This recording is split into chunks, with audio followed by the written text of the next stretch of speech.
Yeah, good afternoon. So I heard that I'm quite lucky because today is not that warm here.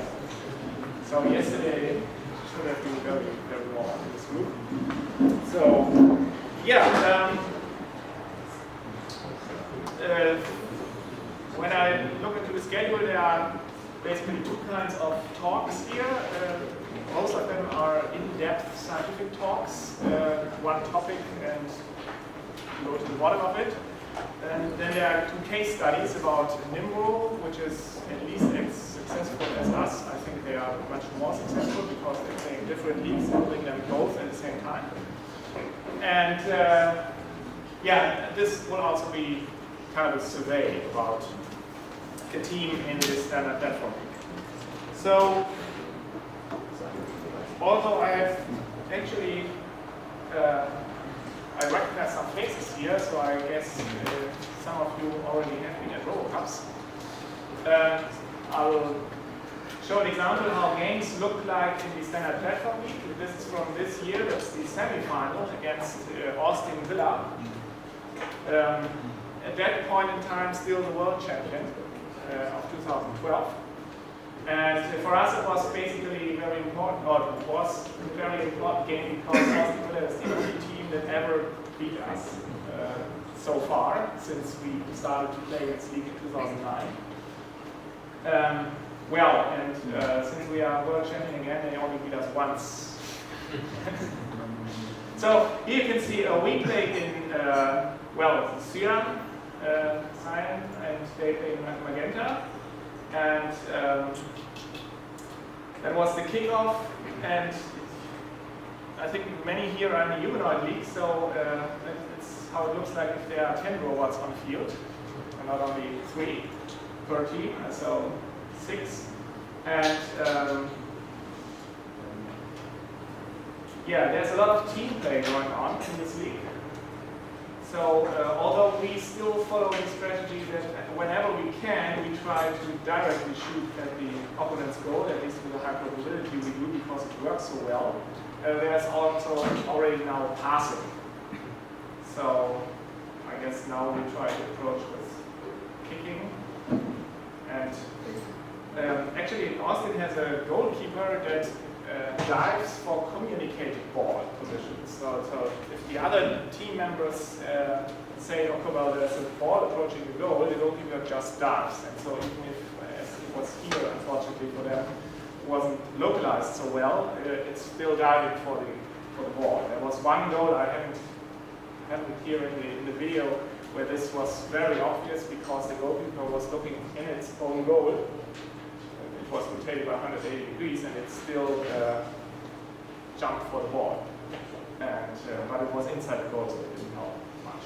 So in Standard Platform League, we automatically position. So for kickoff, teams walk to their kickoff positions, and these teams do that quite well. So the one robot of Austin was a little bit slow, so it will be placed manually. And then we also now have this rule that's also used in the Humanoid League that the defending team has to wait 10 seconds until they enter the center circle or until the ball is moved. We copied that from the Humanoid. So this gives Austin the time to kick the ball close to our goal, and now our defender goes there and kicks it away. So and now decides to follow the second player comes close. It's still the supporter. Now we come to roll changes later. It's to be the striker. Now we see the goalkeeper is actually quite good. So kicks away the ball. And you have to be, it's not out yet, the ball, rather precise sometimes. Actually, I'm not sure whether it was out, but well, it's hard to tell if you're not looking straight from the top.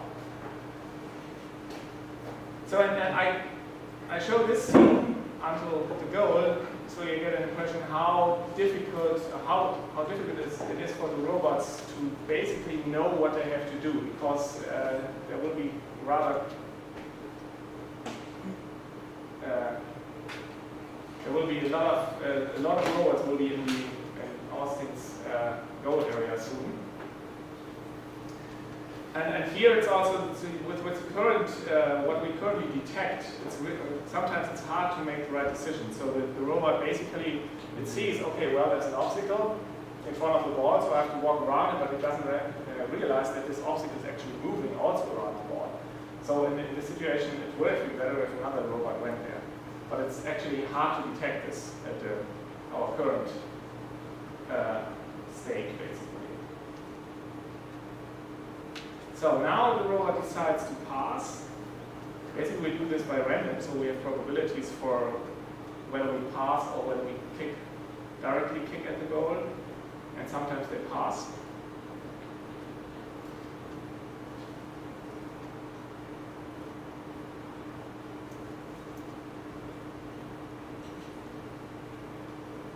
So now he tries to get past this robot. So now,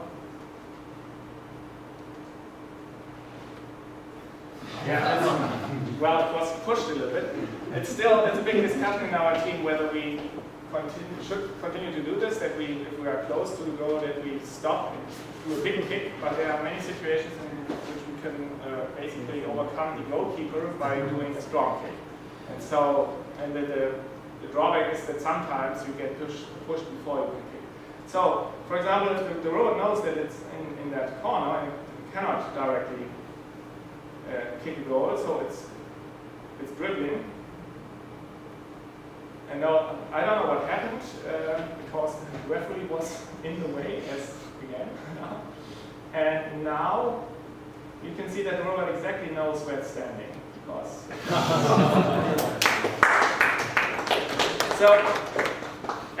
So basically, the foundation of our team is localization. So our robots know most of the time. We have one big weakness, I come to that later, but most of the time they know really well where they are. And when they know where they are, they can do the right decisions, make the right decisions in these situations, and do the right thing, and that helps quite a lot. So, okay, well, we won actually, and we also did some statistics. I mean, we scored most goals, so that's usually what you do when you win.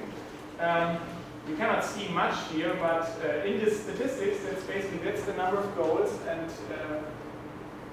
is the lowest yellow bar here, column.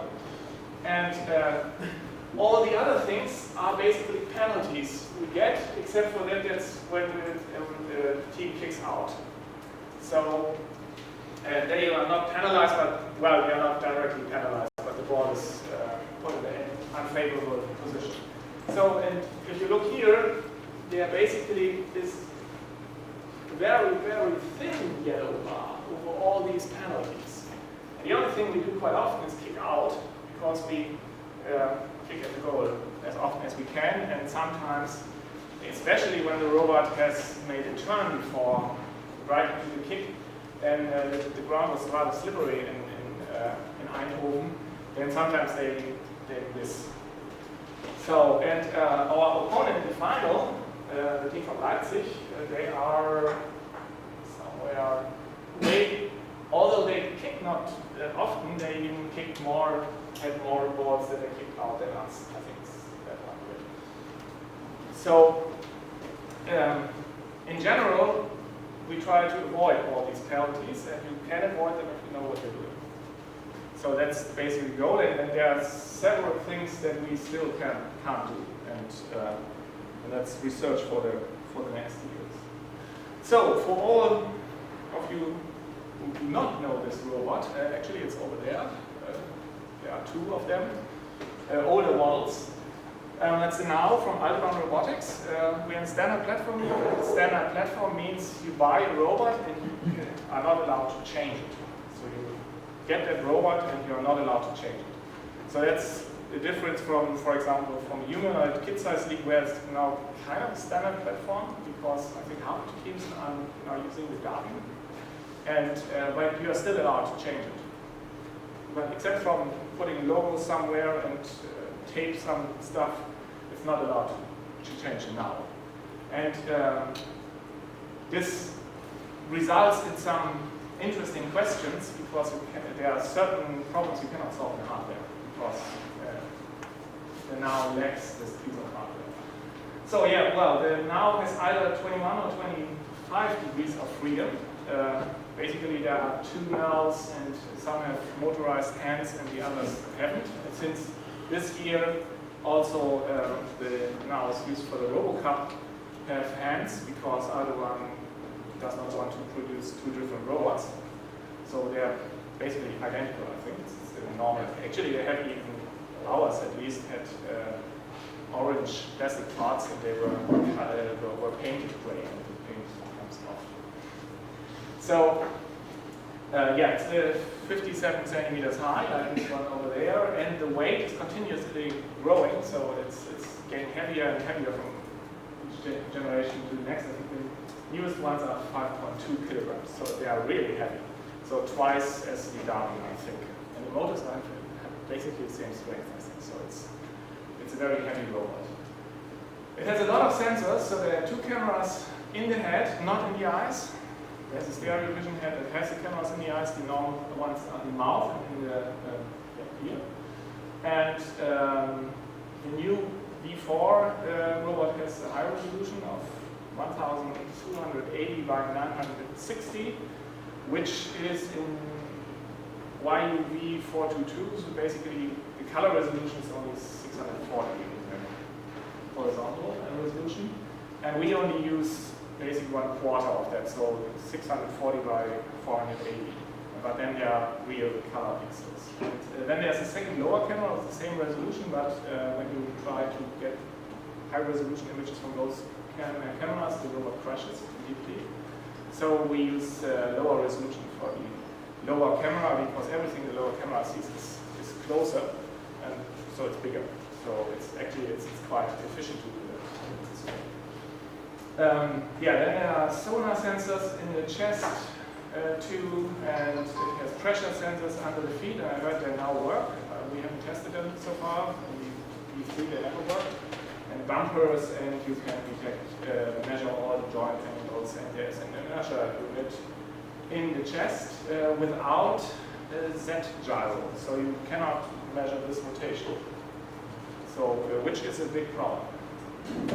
And then V4 has now a 1.6 GHz Atom processor, which for us it's rather fast because last year until May we had the old version and it only had 500 MHz geode processor. But as it's always in robotics, you get a faster processor. But now we have 2 cameras at the same time, and one of them is twice the resolution. So basically everything is still as it was before in terms of data to process and performance. Okay, yeah, in the standard platform we play 5 versus 5. The robots are fully autonomous, as in all RoboCup leagues, I think, except for the rescue league. And the field size is now the teen, I think it's the teen size field, right? Yeah, the teen size field. Basically, the dimensions, except I think for the locality area, are the same. So it's 9 by 6 meters, and that's growth of more than 50% in comparison to the previous year. So, okay, what do you have to do to control a soccer robot? We identified 5 areas. The first is perception.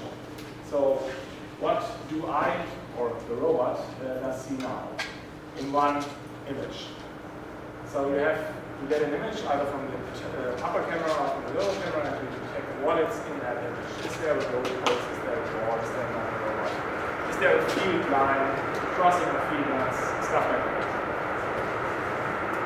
And that's actually the part that costs most computing power, because images are huge, so you will have to process a lot of them.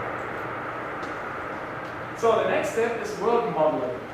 Actually, in contrast to humans, these robots have, and in contrast to robots in the Humanoid League, these robots have a rather narrow open angle with the camera. So it's like, I don't know, I think the diagonal is 72 degrees or something like that. Something like it. It's a little bit better than the old cameras in the V3, but it's still, it's not 180 degrees. So most of the time, we do not see the things that are relevant because they are next, left, or right to you. So you have to do a lot of modeling. And the first thing is you have to determine where you are. So, and that's basically the one thing our whole behavior is based on. So that the robots know where they are on the field. So the metric position on the field and the location. And then where the other objects are that they are currently not perceived. So where's the ball, even if the ball does not disappear just because I look away. And maybe where are the other robots and stuff like that. And for the ball, it's also important to determine the speed. Because, I mean, for example, the goalkeeper has to know when the ball will reach the goal and when it has to dive to get the ball because it cannot stay on the ground more than 5 seconds. So you also have to model the speed of the ball. And it also would be nice to model the speed of our robots, but I think nobody does it. So then there is a behavior control. Actually, that should be at the bottom, but there we'll see why it's in that place later. So I've based on this information I get here, mainly on the world modeling, but sometimes also on things that come directly from perception. We have to decide what to do, and also based on what comes in through the wireless from the other robots. So then we can decide, well, okay. No, I'm the closest robot to the ball, so I have to go there. So then there is something that's very similar to perception. Perception is seeing things in the world, and then there's sensing the own state. Well, I wrote what am I feeling. I'm not sure what actually it's what am I sensing, but I will repeat that word. So that's analyzing, for example, the inertia sensor measurements and determine the posture of the pose of the torso and where is the camera currently looking at and things like that. So the internal state of the robot, basically, or what can be determined from internal sensors. And finally, whatever the behavior control decides has to be executed. So we need to walk, kick, stand up, and to look around, actively look around. So that's basically what you have to do when you implement soccer on a humanoid robot, or basically on, for walking, when you replace it by driving, it's on any robot. Okay, in our system, we put all this functionality in only 2, we call them processes, because our framework in the past also ran on different platforms where we had actually operating system processes. Currently they're actually threads, but we still call them processes because it's, well, they started as processes. On the IO, for example, we started in the IO, there were no threads. So, and there are 2 main threads. One is cognition, and the other one is motion. And cognition does everything here until here. So basically, cognition is executed for each image that we take. So it currently runs at 60 Hertz, because we get 60 images per second, 30 from each camera. And then there is motion. Motion runs at 100 Hertz, because the operating system, or now Key, which is the software provided by Alban Robotics, requires 100 sets of joint angle, type joint angles per second, and provides the sensor data with 100 Hertz. So that's developed into 2 threads that are triggered from the outside. And then there's the third one that we use for debugging that communicates with the PC on and off. PC next to the field, or you can usually plug in a cable or something like that. And it's not used in actual devices. So, yeah, we still only use the 2, although now we have 2 cameras, because at some point here, basically, you have to combine everything you have detected there. So the other approach would be to have 1 thread for each image processing task, so 2 of them, and then a third one for this part. And we feel that it would delay its processing to do it that way. And this way we have a clear sequence between the images, and sometimes we need to, when we process the upper image, we need to remember what was in the lower image and stuff like that. Because sometimes objects start in the lower image and we also can see them in the upper image. So we can basically use both information, and it would still work if we had a separate thread, but our currently we believe that this is as fast as it gets. So perception, this is a very old video, so the goal was blue back then, and I think it's from 2009. We now have better logging features, so we could now show the video in real time, but I didn't find a log file to show you. So that's basically what now sees in one of the cameras. So now we have two, so that actually there are two of them. So what you see is that everything is rather shaky. So the head is looking around, and so for us as humans, it's easy to interpret what we see there, at least most of it. But actually for the robot, it's better to immediately consider the position, so the pose of the camera. So where is the camera currently looking at? So that helps you a lot. For example, you know that everything on the field is below the horizon, so the plane that's on the height of the camera. And the goalpost always intersect with the horizon, and so you can do a lot of image processing when you, or simplify image processing if you consider these things, before you simply process the image without knowing where the camera is going to look at.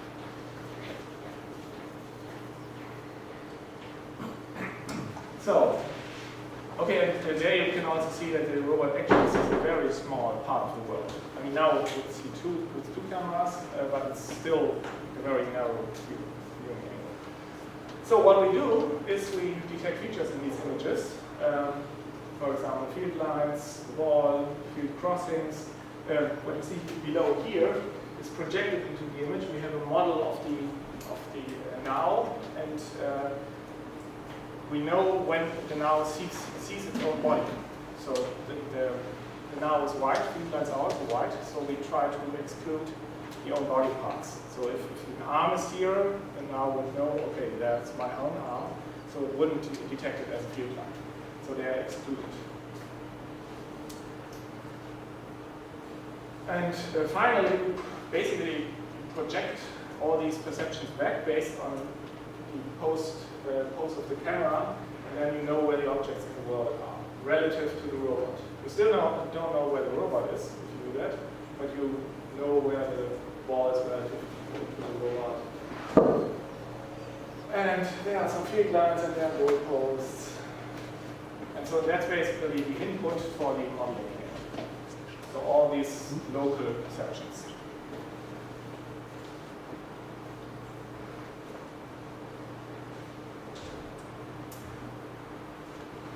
For the image processing, we have done some changes recently, but the basic idea is still the same. We do not process the whole image. We only process scan lines, because the things we search for are also visible if you only search every, I don't know, 8th pixel or so. And scan through the image, classify the colors that you find. So basically you find pixels and you classify the colors. And then you cluster something like, for example, the white runs here, you cluster them together to field lines, and the orange parts are actually starting points for a specialist that looks, okay, that was orange in the image, now I look which color it actually was, so the real YUV value, and then I start from there and search in 8 directions, and based on color similarity, try to find the edges of the ball.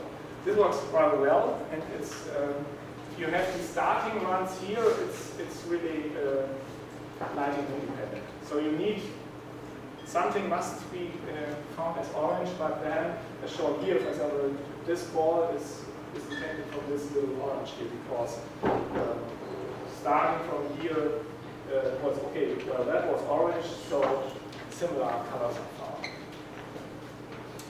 And then there's a lot of checking, like is this circular, is the size as I would expect it to be in that position of the image based on how the camera is looking and stuff like that. So, for example, in this RoboCup, we had big orange signs next to the field, and you can basically exclude all of them because even if they are detected as something round, their size wouldn't match at all in that height. And so when we look, we see more there. So I think our robots, I don't know, maybe they got confused once or twice, but not often.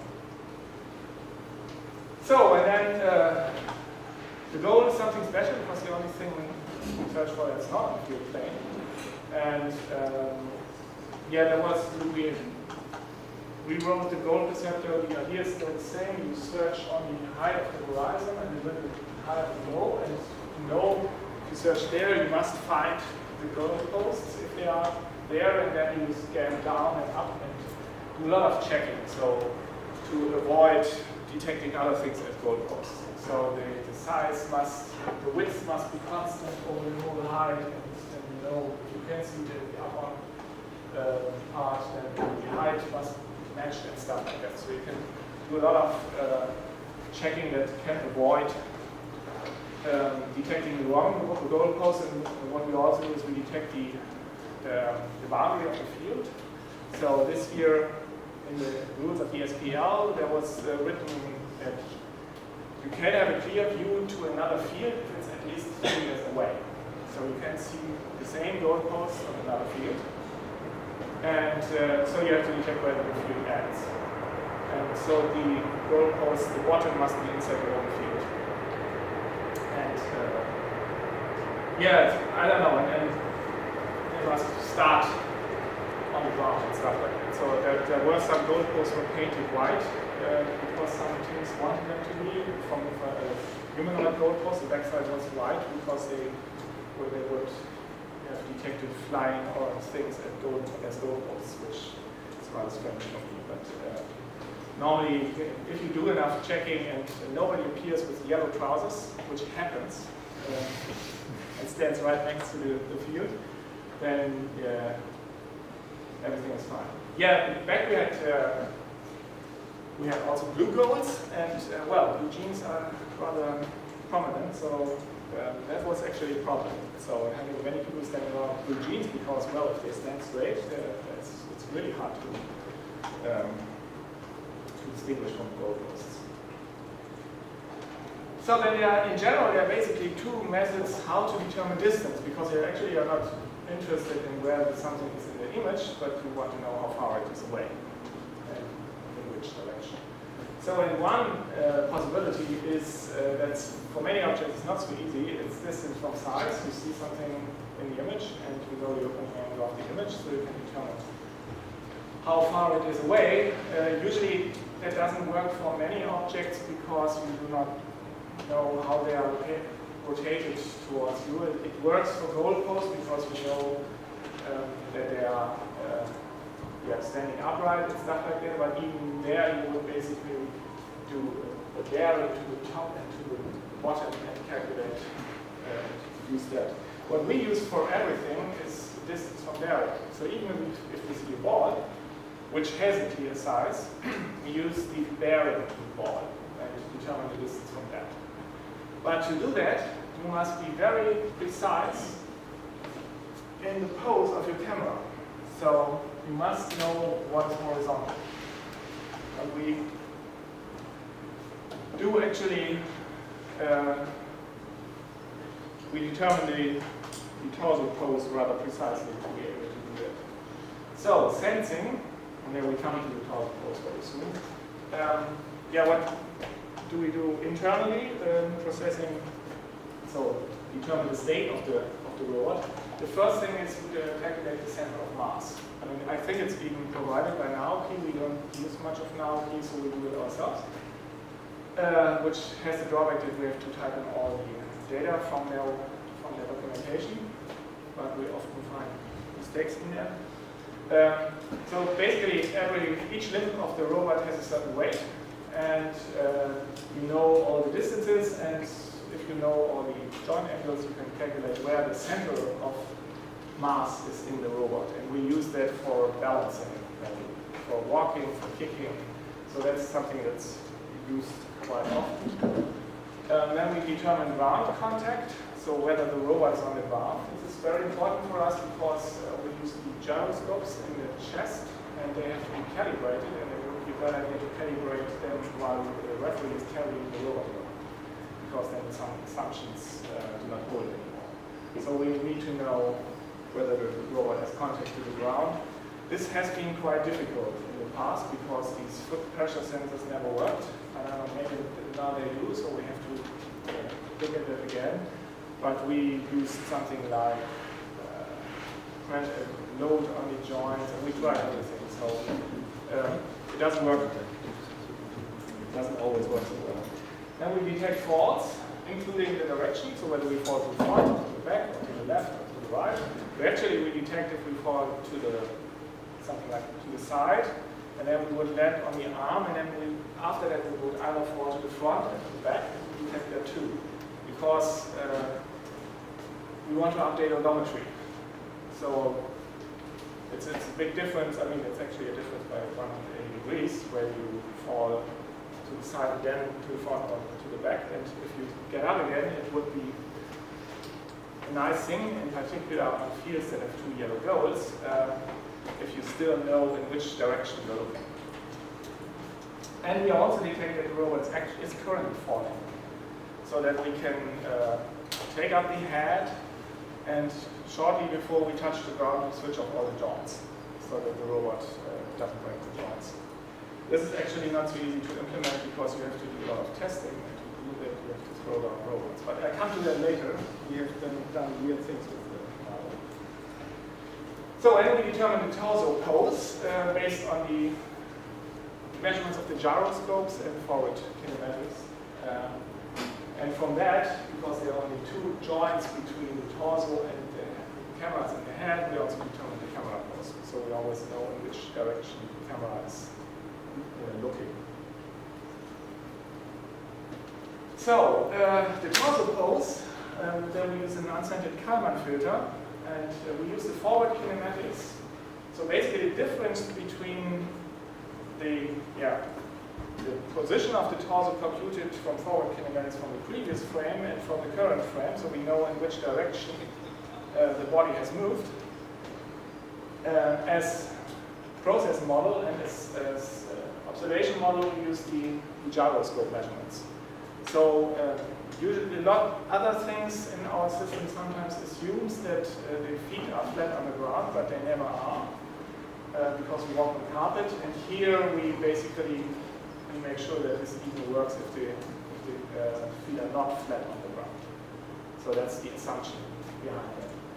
And the gyroscopes have a drift, so we have to continuously to calibrate them, and we do that when we stand or when we are walking slowly.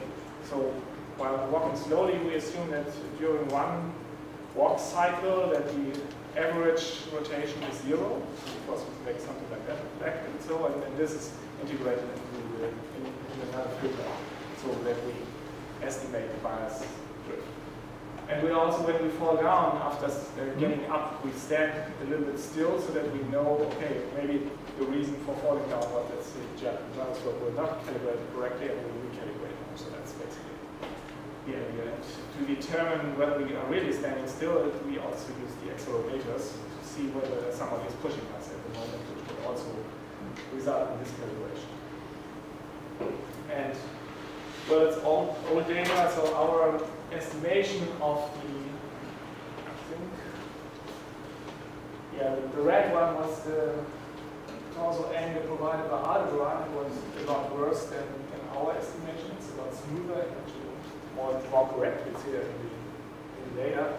And in the initial versions of the now, sometimes they also, the gyroscopes measured complete nonsense. So there were packets that came from the chessboard that contained random numbers, basically. So that's not the case anymore. So I think now their values are sound, but still not very good. So to The other thing is all nows are different. I mean, all robots are different, so we calibrate a lot. For example, we calibrate the position and rotation of the camera relatively to the field. So the camera is not always in the same spot in the robot, and we also have backlash in the joints. So what we do is we project the field lines that we know. We put the robot in a known spot, we project the field lines into the image. That might look like this. And then we adapt camera roll and tilt, and also for the body roll. And after that, the field lines projection matches quite well. We also calibrate all the joints, but that's a different thing.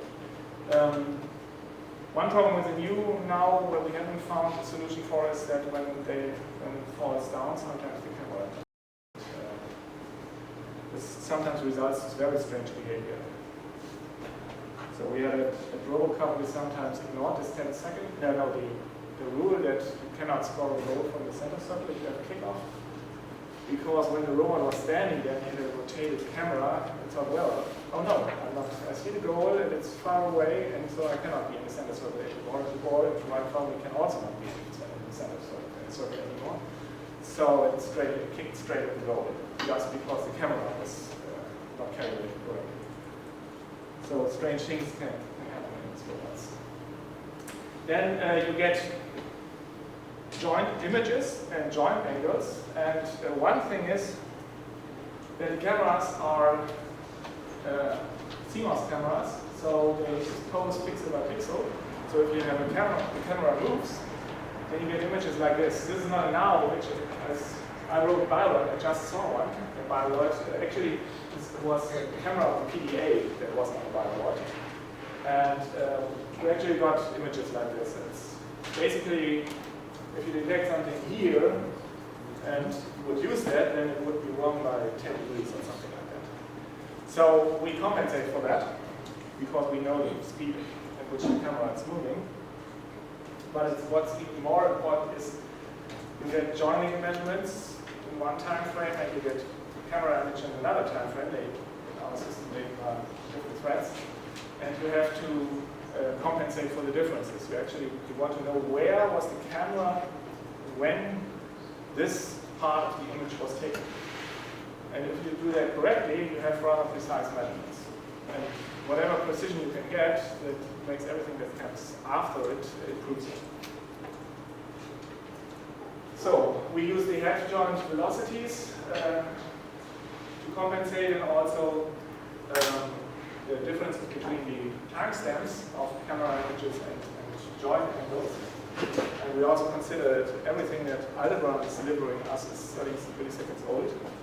So basically our measurements together now are about 30 milliseconds old. So they're actually from the past. And but we do not correct the images. We only correct the perception. So we first detect the ball, and afterwards we say, okay, well, the ball in the image was there, but actually I should move it there, because when this image was taken, the camera looked to that direction. So it's actually not very expensive then, because we only correct a few coordinates and not the whole image. Okay. Self-localization. So finding, each robot has to find its own position on the field. I think I have an example. In the past we used a particle filter for that. We still do, but a different one. Until last year we used a simple particle filter with 100 particles. You see an example of a robot walking toward the opponent goal, and at some point it's only looking down, so the particles, the uncertainty increases a lot in that case. And I think then at some point the robot's looking up again, and then the particles get back together. But then we started to realize that if you use 100 particles and you somehow average the position from that, there's still a lot of movement in there. So you do not have a continuous, smooth moving position over the field, which is a problem if you want to be very precise. I mean, one problem of the now in comparison to robots and Humanoid is that the feet are round. So you have to basically be precise, to about 5 millimeters to do a kick in the right direction. And so you try to get as little noise as possible in anything that has to do with positions. So we started to do something after the particle filter. We added a Kalman filter after that and had some 2 states where, well, one, the particle filter is multimodal, so we don't know really where we are. And now the particle filter is unimodal, and we started using the Kalman filter to track it. And it worked actually quite well, but it was not really a textbook solution. But since this year we have a combined particle filter where each particle is an unscented Kalman filter. So we have, and then you need less particles. So we have 16 particles, each is an unscented Kalman filter, and the position is determined from that. And that works pretty well. So what does not work 100%, I have the feeling there are teams that do it actually better than us, is dealing with the 2 yellow roads. So since last year in the SPL there are 2 yellow roads, and I said, well, there are no hardware solutions in the standard platform league, so you don't have a compass, you don't even have a gyro that can determine that you are rotated. And so, and normally, okay, well, you use odometry and look around, but there are these fights for the ball and stuff like that, so that sometimes you are just turned without really realizing it. And that's a big difficulty. So last year we introduced one measure, that's the side confidence that each robot has, how sure it is still to play in the right direction. And that's not something that comes from the self-localization, but it's more getting indications that something might have gone wrong. Like the robot fell down close to the center circle. So actually the biggest problem is if something happens near to the center circle. That's a big problem, because if you're rotated here, you are still there and you cannot fly. So you can recover from that quite easily. But if you are rotated here, there's no way to detect that something happened. So it's like the robot fell down close to the center circle. It had arm contact. We measured the pressure to the arms so to detect whether we touch other robots. It had foot contact to other robots. There are bumpers in front of the feet. Or the localization was rather uncertain, probably maybe multimodal for a certain amount of time. And the robot gets uncertain about its playing direction, basically. And then it starts to rely on the information it gets from its teammate. And to get certain again, to use the ball. So if the ball is detected somewhere here, but and all my team says, well, the ball is here, but I think the ball is there, that's a good indication that I might be playing in the wrong direction. And that worked quite well last year, but this year it didn't work so well anymore because the field got a lot bigger. And to make this work, robots have to see the ball over long distances. And there's one robot that mainly always knows which direction to play. It's the goalkeeper, because it never leaves this half. But if the goalkeeper cannot see a ball here anymore, cannot tell that the ball is there, and other players who think the ball is here or something like that. So we're quite surprised that there were some instances where it actually didn't work that well. And in the beginning of the competition, we also had some bugs on that. One model we also use for the side confidence is the so-called own side model, which is something quite trivial. We introduced a new counter, it's the odometer. It's just counting the distance the robot has walked, and not like odometry with in which direction and stuff. It's just in whatever direction it walked. And so in the on-side model, we can say, well, I still must be in the on-side. For example, if I'm the goalkeeper, I haven't walked in whatever direction more than, I haven't walked 4 meters, which I would need to get from some legal position after kick-off to the opposite half, then I'm 100% certain that I'm still in my own half. And 100% certain is something that's very nice if you have 2 yellow roads. So, and robots that come back from a penalty, that the rules say, well, there will be some kind of the penalty mark they know I have to walk at least this distance until I can actually reach the opponent's arm. So for that period in time, they can say, well, I'm 100% trusting to be here, and they can convince other robots that have lower self-confidence that they are right. And so we are actually, if we have robots playing in the wrong direction, we are happy if the one robot is penalized, because it will come back and say, well, there we go. However, because the field is now so big, we actually, I think we received 4 goals. So there were, in our games, 4 goals were scored against us, and we scored one of them, and we helped with 2 others. And only 1 goal was really scored by another team without our help. So in 8 games, well, we scored 62 goals in the right direction, but so that's actually a big problem, so we have to look at that. And one thing is there are teams that try to replace the Z gyro by tracking features in the environment, which is one thing we will try, definitely. But the other thing is we now have jerseys that are easier to see than before, so maybe we can use all robot perceptions to disambiguate their playing direction. So yeah, then ball modeling. Ball is very important. We simply use 12 Kalman filters for ball modeling. You have basically something like 6 for static balls, so they will continuously, one will continuously initialize with the current ball position under the assumption that the ball is not moving. And if we have 2 perception of the ball in basically the last 2 images of the same camera, then we would initialize another Kalman filter with the assumption that the ball is rolling with that speed of, resulting from the difference between the position of the ball in these 2 images. And replaced will always be the Kalman filters that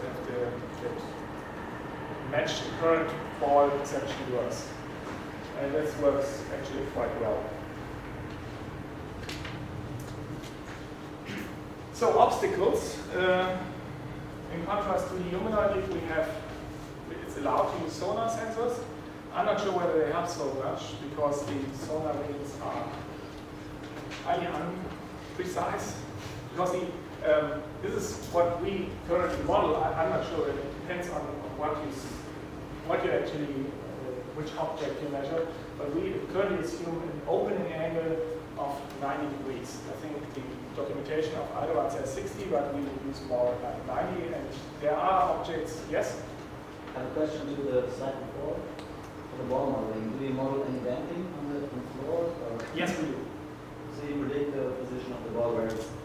Yes, we have a friction model. Actually, we calibrate that. So where you let the ball roll and measure, because it's actually if the goalkeeper is diving, then this is quite risky. So because the robot can break it. So you actually want to know whether this ball, if it's moving quite quickly, 5 meters away, can actually still reach the goal. And this helps a lot. And we also have some in some behavior parts. We walk to the position where the ball will stop, instead of walking to the position where the ball is. So if the ball is moving, we walk kind of in that direction. We haven't analyzed it whether this really works well, but for the goalkeeper it's really important.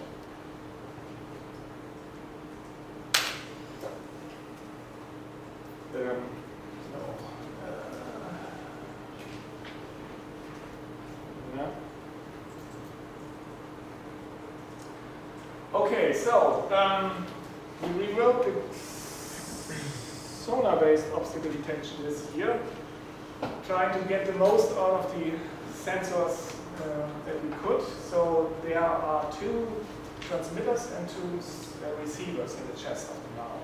And you can configure which transceiver fires and which receiver measures. And so basically you do not have one sensor, but you have a combination of one is firing and the other one is receiving, which we now model as cones of 90 degrees.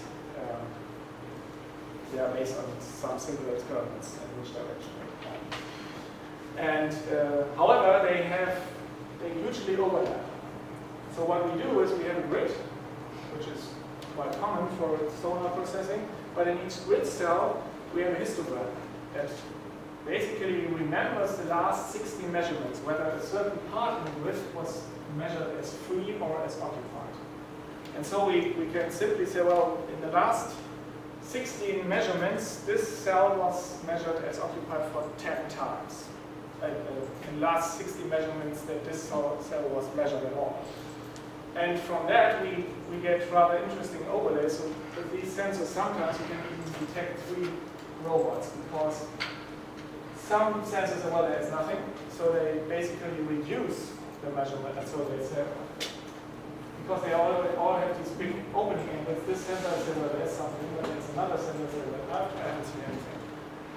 So since they are all probabilistic, so that sometimes they see something and sometimes they do not, you actually, and this works a lot better in reality than in simulation, you get rather precise measurements, because there is a, so sometimes the robot is not seen, although it is in the 90 degrees, because it's in the corner of these 90 degrees, and sometimes it's seen, and this is basically kind of random.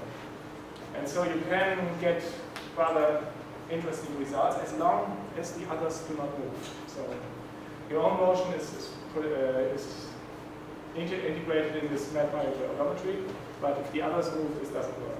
So basically we can, if a robot is moving away from us or moving straight at us, we wouldn't recognize it, because we need these at least 10 measurements to detect that there is a robot, because there's so much noise in there that you cannot, if you would accept it earlier, you often would see those. And I think that's the future, and I think Humanoid only uses this method because they are not allowed to do sonar. It's vision-based obstacle detection. It's a little bit more difficult in the standard platform because the robots are wide and the field lines are wide too. So what we do here is then we scan for transitions. So it's again a scan line approach between something dark and something bright. And we scan further, and field lines are excluded by basically detecting field lines as something that you have in a certain edge, and if there is another edge in the opposite direction behind it in the right distance, then that's a field line. And everything that is not a field line is then assumed to be an obstacle. There are a lot of checks in there because you have crossings between field lines and in the center surface, because it's not in the edges do not have the same gradient and stuff like that. But actually it works quite well. So we detect other robots by vision. We currently completely ignore uniforms. So because we're running on site, and so we just were seeing obstacles, but could not distinguish between teammates and opponents. Okay. So motion control. First thing is walking. I will only say very little because most of the talks here I think are about walking, so I won't say much about it. Then kicking. Just a few words? I have 2 slides. So, well, one slide with the front end, but it's not much on this slide. Then one thing we use less and less is so-called special actions. It's a term from the German team. Somebody called it that way. It's basically keyframe sequences of joint angles to model motions. And we currently only use them for local robots. Everything else is now real code. So it's getting less and less and less. So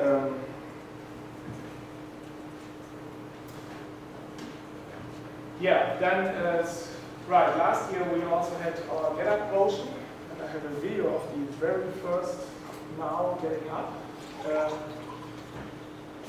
Was still a special action, so simply a sequence of joint angles, but since this year we also use a real engine for that. So that was in 2008 when my student Edith Müller made the first get-up motion for the now. Just to learn afterwards that the now is so fragile that the rules were changed, that the now basically never would fall down at RoboCup in 2008. Currently it looks like that. So it's not that different, but now it's basically an engine that detects in which posture the now is lying on the ground and then trying to do clever things. And also stops moving if some joints get caught in somewhere, because you often hear the now is getting up and you get like, and that's not very nice. And one special feature, I've never heard it at the RoboCup, but if they try to get up 2 times and it doesn't work, they call request for pickup. That's so loud at RoboCup, I think nobody would hear it. So, but I do not try to get up more than 2 times because then the robots break. It's better to get them out. So and then there's head control. So basically to control where the cameras point at. I mean, yeah, you control the motion of the head, but it's about where the cameras look at. And we have different modes. Some try to scan interesting points on the field, which basically assumes that you know where, relative to your own positions, are interesting points on the field, which is easy if you know your localized. It's not so easy if you're not. So it's a mixture of looking at fixed positions and looking at things like there will be a crossing between the field line and there's a goal post and there's the ball. And they also try to optimize to keep the ball in the image. So it's basically like that they try whatever they can that the ball is still somewhere in the image, even so they would prefer crossings on the field that can be seen together with the ball and stuff. And there are a few hard-coded modes like look down on the feet, look straight ahead, and whatever. So it's getting less and less. So walking. Yeah, first thing, very important, I saw this passive walker over there. Those are nice things, but I've never seen a passive walker that can do omnidirectional walking, and I mean that's everything that you want to play soccer. So I recently wrote in a paper that somebody said, well, we have implemented omnidirectional walking by moving forward and turning on the spot. Well, that's not omnidirectional walking. Omnidirectional walking is that you are able to move forward,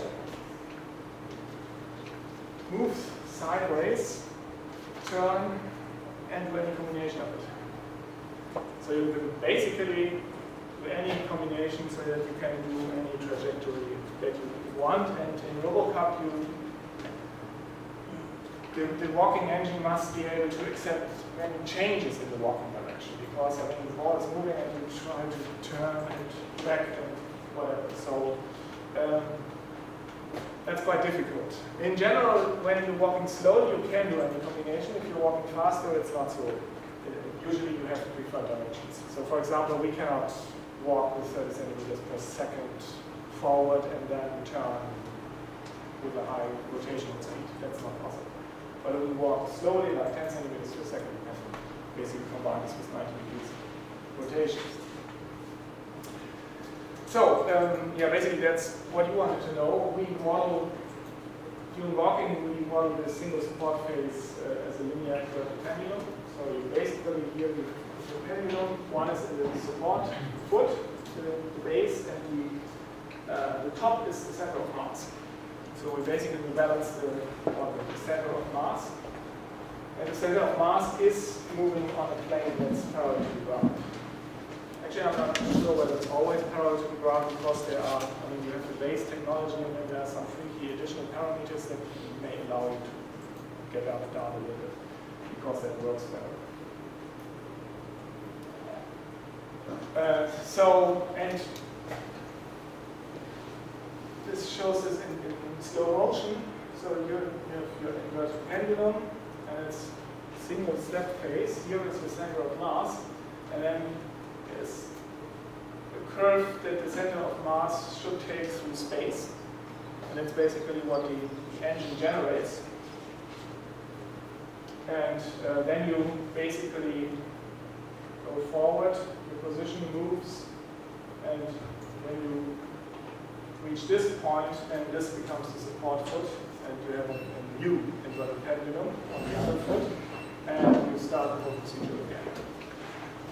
And there's a lot more to say about that.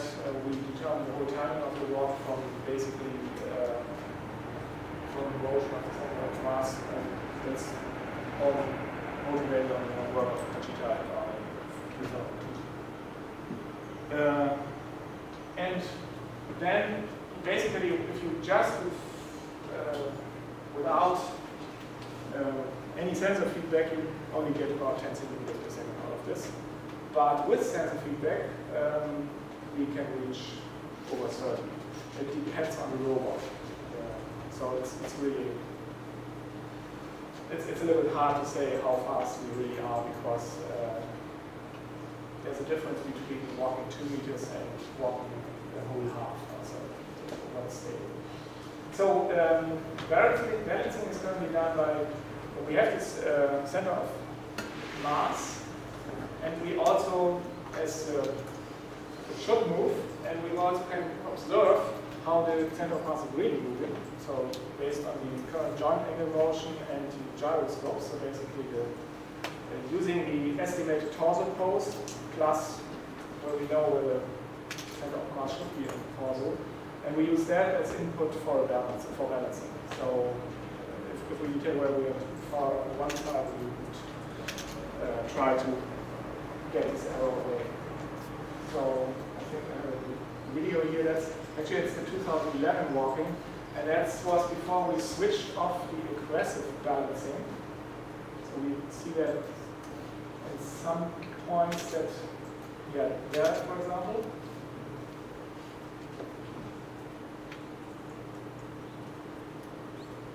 That if the robot gets a little bit unstable, it tries really hard to balance again. And so there, for example, and this worked quite well if the robot is alone on the field, but it doesn't work at all if you have multiple robots doing the same thing in one group. And so they start balancing really crazy, and they're pushing each other and stuff like that. So our current solution is that we estimate whether we are now too unbalanced, and then this robot simply stops and hopes that it won't fall down. There might be better solutions to that, but currently it's our solution, because in a group, aggressive balancing, I always say, well, make a big step and something like that. And it's really a problem if there are several robots in the same spot doing all the same things. And then they all fall down. So that was our experience with that. I don't have a video of you saw it in the game. It's a little bit different in the 2012 walk. There's also, it does actually do bigger steps, but there's also drawbacks to that, because, for example, what we experienced a lot in 2012 was if the robot balances, it makes a bigger step to the side, and the opponent pushes the ball between the two legs, and then it puts it together, and then that's ball hold. And we had that in one game, we had it a lot, like 8 times. I mean, there were different parts of the behavior that were working quite often. This year we only had 5 of them or so in the whole competition, although we didn't change the walk. But it's a big problem. So you do one thing, and I think in the video I showed that in the beginning somewhere the robot was taken out. It was bad luck, because it just made a big step while the other robot took the ball. So in 2011, I think that was the speeds they now had. Actually, it highly depends on the robot. Colleague who wrote the walking engine for his robot, he did some experiments for accelerating robots, and I think it was like around 36.5 centimeters per second, where the robot usually started to fall down. So actually, you can, in a short experiment, you can basically reach 36 centimeters per second. But I don't know if we had let the robot run for like 20 meters or so, whether it would still have been stable all the time. I don't know. And normally these, you never, in the RoboCup game, you never this because you always have something like this. So you have always combination between different directions. And I think the sideways is now more like 90 centimeters per second, so it's reachable. But the rotational speed, I think, is the same. So then we also have balanced dynamic kicks. So they are modeled using Bezier splines.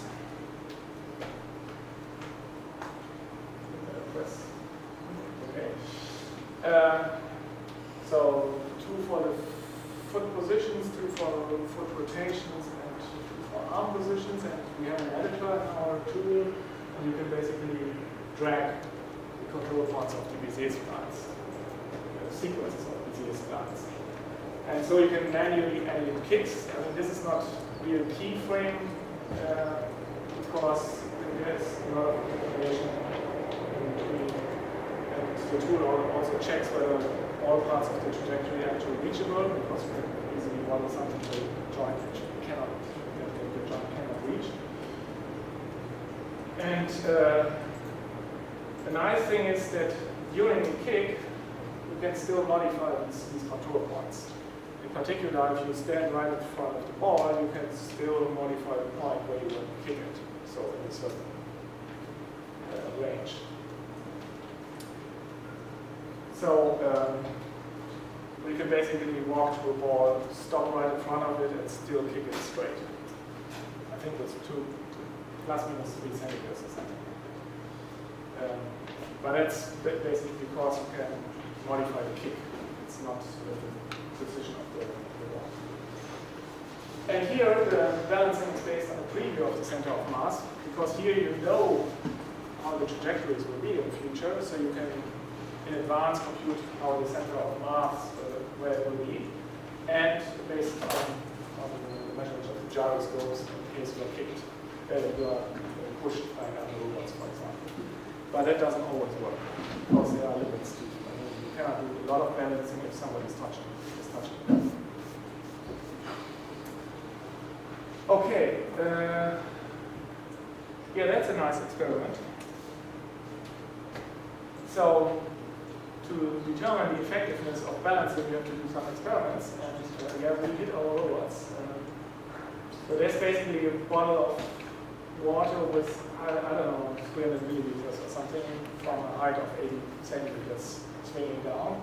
And that was with balancing, and this is without. But yeah, this way you really get reproducible results, because you have the same weight, the same length, and so on. Because if you do something else, like pushing the robot, you always, I mean, basically every student will come to the conclusion that with balancing it's better, because it somehow feels better, but you need some real experiment to determine whether it's actually better.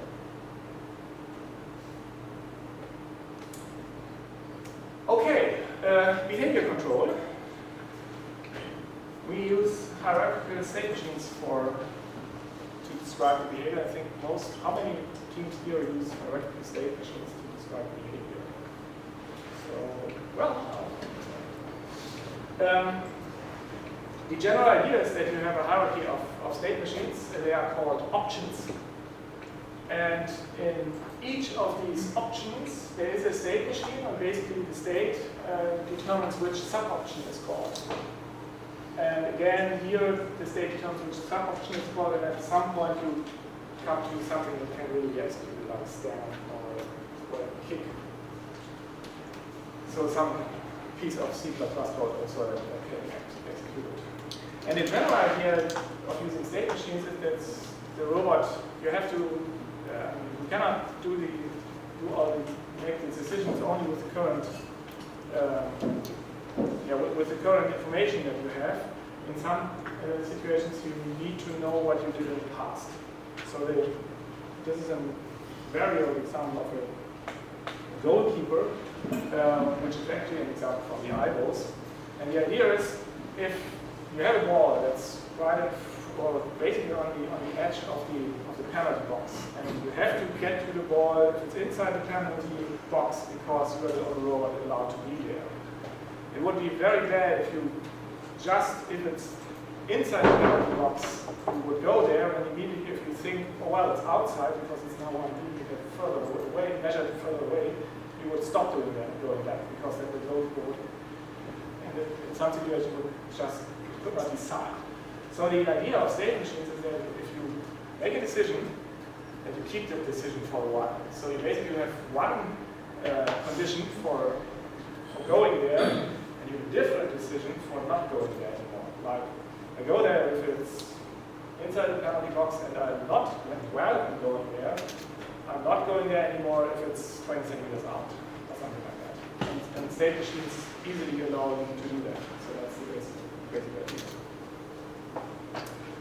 So an inside, for example, in this goalie playing thing would be then there are different states, like stay in goal, which is here marked as being the initial state, so they will start there. Yeah, get to the ball, if you're close enough, you will clear the ball, or if the ball is gone, you return to goal. And so you switch between all these states. Basically, there are often transitions between all states, or nearly all states. So visualizations of these things are usually bad. So that's why we don't have them anymore, basically. Because in real behaviors, you basically have transitions from one state to any other state.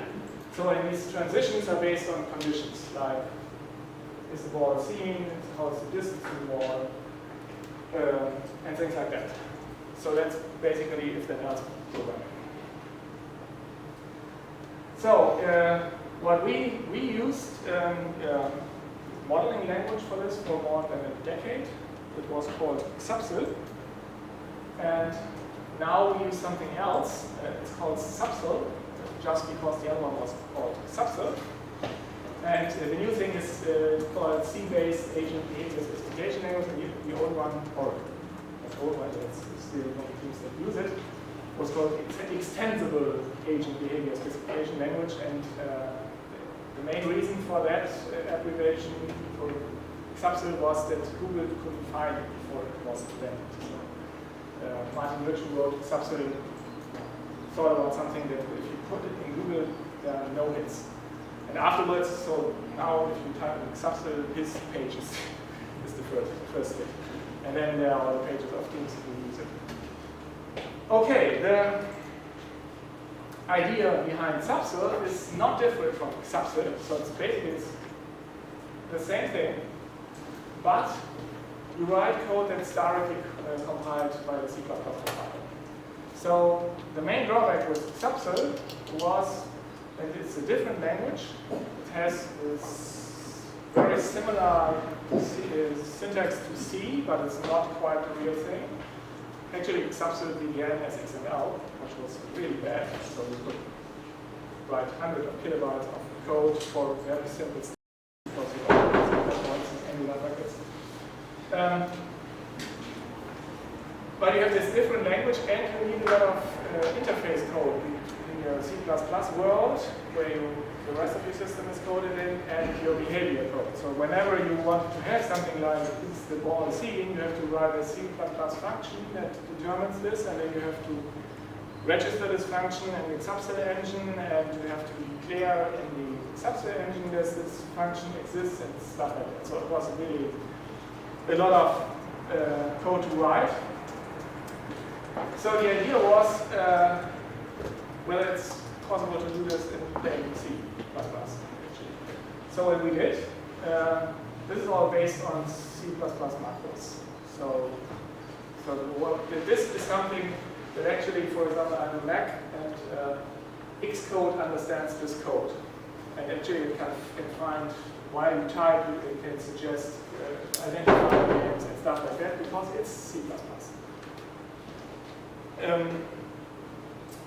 Yeah, and actually, so we also here have the behavior model is hierarchical state machines. So we have something that's called an option, and in this option there are several states. Here there are only two shown. Basically, this is the initial state. I left it out because there's not much space on this slide. And this was is something very similar to the option we saw on the previous slide. So the state get to ball. It starts with a transition, so you can from here you can get to other states. Like ball hasn't seen for 500 milliseconds, or ball is 600 millimeters. Then go to the state return to ball. Otherwise, test whether the ball is very close. Then go to the state with the clear ball. And otherwise, you stay in this state. And this state, for example, then calls another option that's called ball. So we can have several states in there. So each state contains a conditional contains conditional transitions to other states, which are simple if statements with go-tos that say, well, I go to the other states. Luckily, C++ has this go-to statement. And actions, which are basically only C++ code. And one part of C++ code can be called to other options.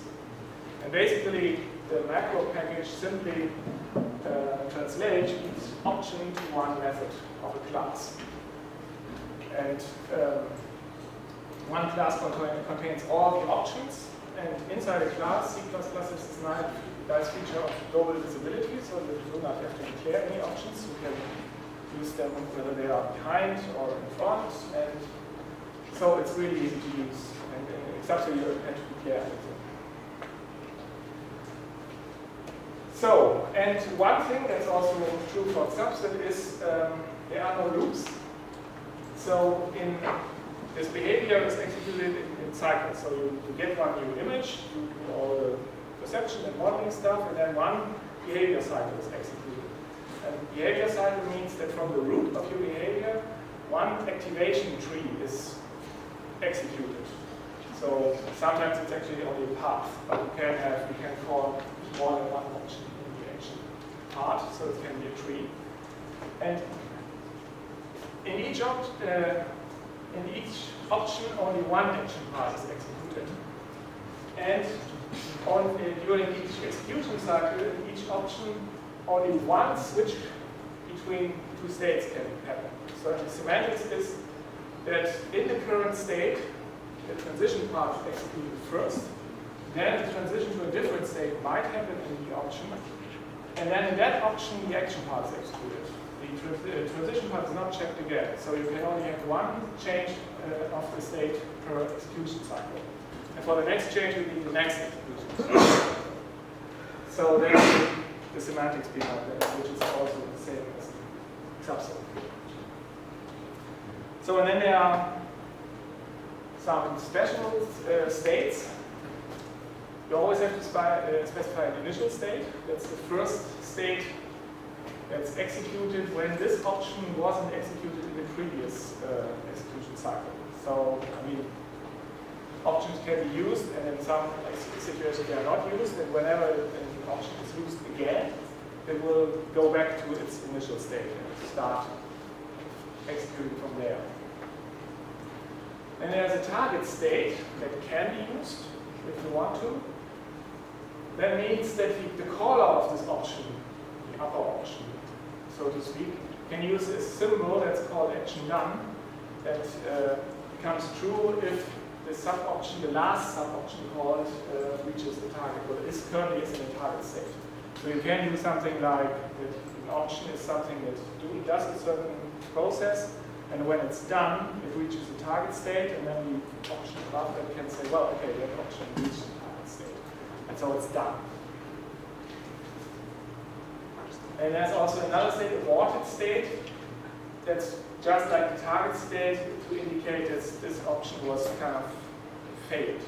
Actually, initially we wanted to have something like a success state and a failed state, but failed state has a double meaning currently, and so we didn't use that. Because then we could have used something like option succeeded or option failed, something like that.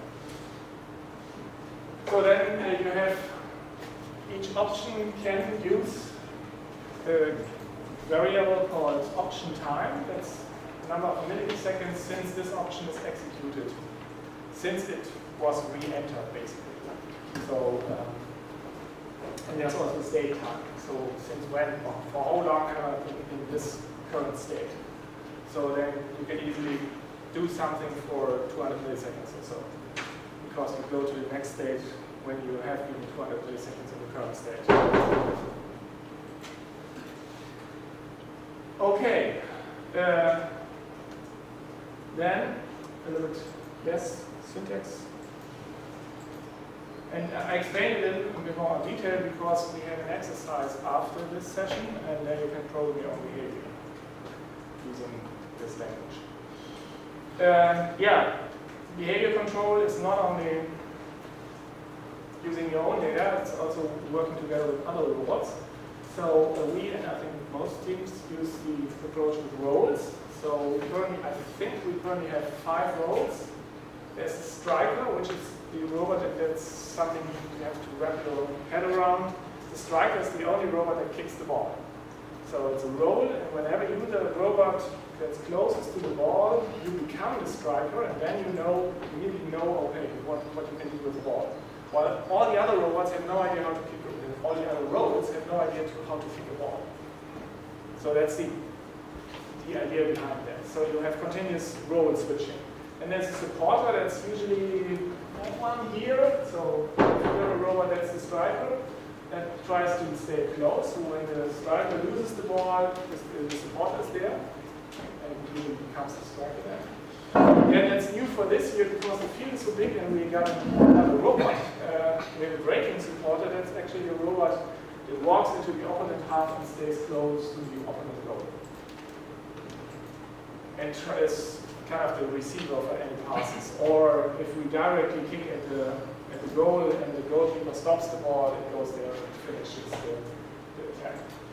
And then there's a defender. I think it's somewhere there. That's the defender. It's not the goalkeeper. And then the goalkeeper is behind the defender. So the defender is right in front of the penalty area and will become the striker whenever a ball gets close to our goal. And the keeper is kind of a special role because the rules say the robot with the number 1 is the keeper, so it cannot participate in this role switching. There are some special cases where the keeper is keeping the ball, where the others have to stay away, but otherwise it does not participate in the role switching. So then we have a global world model, so all the robots share a common world model about the ball and where the robots are and where obstacles are and things like that. The global ball position is used for role switching so that they all agree on who is the closest to the ball, for example. And we also use, for path planning, we use the communicative positions of our teammates. Robots are hard to detect, and so teammates are simply avoided by using the positions that communicate to avoid them. So I do not have to see them, actually. And there are a number of pre-programmed joint actions between several robots. One is kickoff. Basically, there's this ready state where the robots walk to their kickoff positions and the whole team votes or elects a captain. And then the captain says, well, this time we play this strategy. And you need some election process because any robot could be off the field. So you have, everything would be easy if you say, well, we have 5 robots and there are always 5 robots, but they are robots get penalized, robots break, whatever. So you must be able to play with 5 robots, 4 robots, 3 robots, 2 robots, 1 robot. So, and if you say, well, the number 1 is always the captain, it could be the number 1 that's right off the field, so you can rely on that. So basically, it's done on, everybody says, well, I'm here, and then the number is used to determine who's the captain. And the captain then says, well, okay, I have these choices for kickoff. I think this time, this we will have 3 kickoff variants, and this time we use this. And then all the robots know what will happen. Well, and then there's passing. So passing basically is kind of indirect. So since the other robot, all robots tell their positions, one robot can say, well, now I play a pass, and then he announces that he plays a pass, but there's no confirmation or anything. So we never wait for another robot to do a certain thing. So it will just kick, and if the other robot, if the wireless is good, the other robot knows, oh, well, now there comes a kick, so it would be quite good now to turn to the ball and look at it and stuff like that. And what we also have, it's not as relevant as it was with the old robots, but we have a synchronized ball tracking. So the striker most of the time looks at the ball because he wants to play it. But sometimes it has to look up and localize and stuff like that. And in that moment, all the other robots of the teams, at least in those moments, will look at the ball. And also if the striker is close to an obstacle, which usually means that it's fighting for the ball, the other robots also watch the ball so that we can tell them if the ball comes out somewhere where the ball went to. Yeah. Doesn't the defender block the view of the goalie? Yeah, sometimes I was also mainly, I think it wasn't right in front. So maybe from this perspective, I hope it wasn't. So normally it shouldn't. It's not so easy because you also don't want to stand in front of the goal post. Because if you robots turn to your own goal, it's nice to have two goal posts because then you can immediately calculate the position from that. I mean, this particle filter, I didn't say that it's a sensory setting. So if you have a chance to see the goal post or a whole goal, you can introduce new samples that say, well, probably I'm at that position. And so you can basically solve this kick and go on problem. So the idea is not to stand in front of the goal post and not to stand in front of the goalie, and there's not so much space between the goal post and goalie. So I hope, I don't know. The video it looks like it's standing right in front of it. The goalie. Yeah, but in most cases, I mean, we had some long distance kicks. Often we kicked in the direction of our own goal, and the goalkeeper accepted. And in one case where it failed, it wasn't a really long distance, and usually it got the ball. So it seems that it sees quite well. And we do not dive for communicated balls because that seems strange. Okay, here you see that you see nothing. That's basically an option graph of the Human 2013. Just to be clear, this starts here and this is continued here. And the slide is simply the wrong form for this kind of. And the root option is actually here. So that's say sum. And then it's everything in there. I haven't counted that. So they continue to, the number seems to increase from year to year. Although this white stuff here is also the passing challenge. So it's actually options that were not used in the game. And I think what the colors are, I think some are output options that just set something, and I don't know. I think the red ones, what was it? Some colors were rolled, so that are basically striker and defender. So there's one option for each role I presented to you. So, and we never use this picture. So actually we just use the code because that doesn't help. I mean, that's created by Dot, and well, I don't know whether you can print this graph nicer or not, but it's really not that helpful. But we can produce it. You put it in the code release, so. Yes, yeah, actually, that was the only, usually that's the only, so all these nice graphs, it's usually the team report. It's the only place where we actually use it to say, well, okay, that was it. But it's, I don't know how we put this one in the code. I do remember trying to understand the 2011. Yeah. So I was like, this must be important. And after a certain point, they gave up. So. Well, it is, but the graphics doesn't help a lot. And that's why also we do not have so many visualization stuff in our own language, because nobody ever looked at it. So it's more like that people really look at the code. I don't know, we will see with our use cases how we explain the behavior again. So that will be quite difficult. How do you maintain this? I mean, there are people who actually know what's in there. So actually we only have, I think we have we have two people who worked a lot on it. So basically we have one head behavior architect, and then we have one expert for the goalkeeper. So that's currently, and there's one other for the head control. And so the main architect, I hope he knows what is done in that. Our behavior control is a fraction of this, and we still keep finding errors every year. Yeah, And also most certainly using errors. I mean, we do a lot of practice, I'll come to that, a lot of practice matches, and I mean, the good thing is, if something goes wrong, you usually, at least the guys who wrote it, know where in all this the mistake was. So, I mean, we can visualize where we are currently, where the robot currently is in all this. And then, but often they also know if the robot is on the left side of the goal post, and then it will be in that option, and well, now it's turning to the wrong direction, well, I made a mistake. I mean, that's something we haven't done so far. I mean, there's a symmetry in the field, and we currently don't use it. So, along the field axis. So, we basically put mirror everything. But it would be really hard to understand, and so we don't do it. So, a lot of stuff is done twice in there. So we have separate things for at the left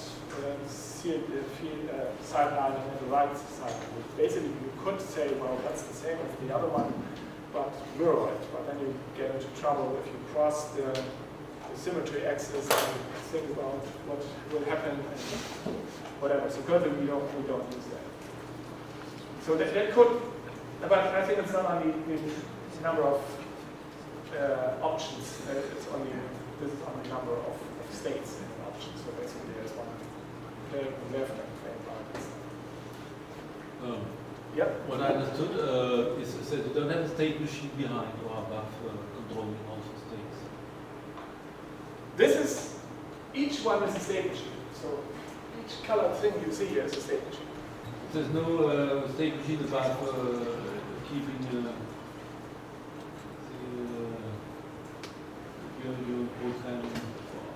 No, I mean, this is basically the state machine. So you always, for each image you get, you do all the perception, you do all the modeling, and then you execute this. And only one path through this. So it starts here, and somewhere, some of these options are executed, because the robot is currently in that state. Like, for example, there was a technical challenge, a passing challenge, it would only execute some of these here. And then you are done with one cycle, and you say, the output is something like, okay, walk forward with that speed, or walk to that position, or turn your head to the left, and things like that. And then you get a next image, and then you again go through here, based on what you have decided before. So basically, I mean, probably these are 100, so these are 100 state machines. But the choice, there's no state machine above. It's a choice which state, which substage is the typical transient conditions and on entry, on exit condition steps. And we don't have preconditions and postconditions. So basically, I mean, there's kind of a precondition because in each execution cycle, in each of these state machines, for the current state, the decision tree is executed, and it's decided, okay, if I'm in this state, and now that has happened, then I have to switch to another state. And this is done in each cycle. And the memory of all this is states. So each of these state machines, of this 100, is in one current state.